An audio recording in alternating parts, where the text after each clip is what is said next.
Bang te ka kya hong pai ding kha kim chi hi van tung ki u na in now bang te to hi bang in ke Jesu in athum mang now bang te hi no more pasya sa ta na in na hi pan te in pil na le tu hil na te do lo hi pasian in na tu mang now bang te a hi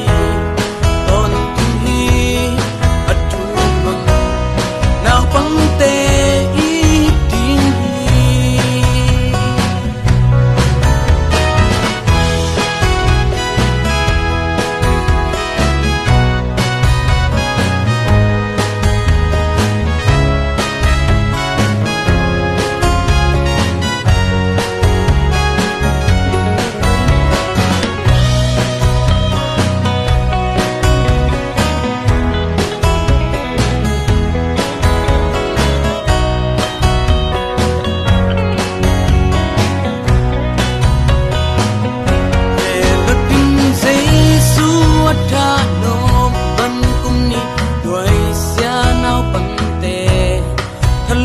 Sakhi Jesu tangin wanau bang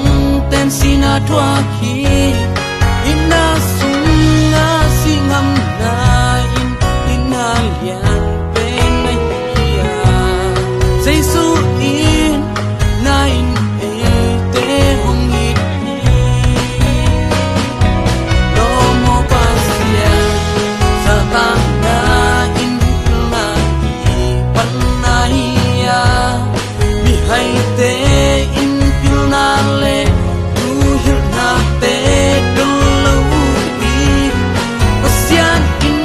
na tu mang now bang te a hi ton tu hi atu bang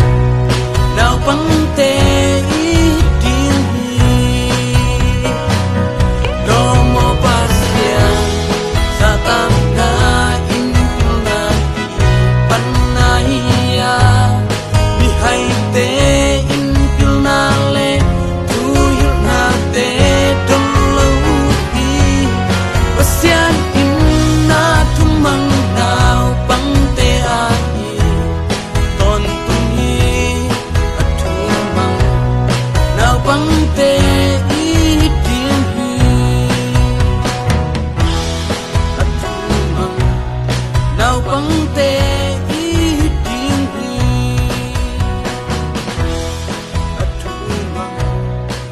bang te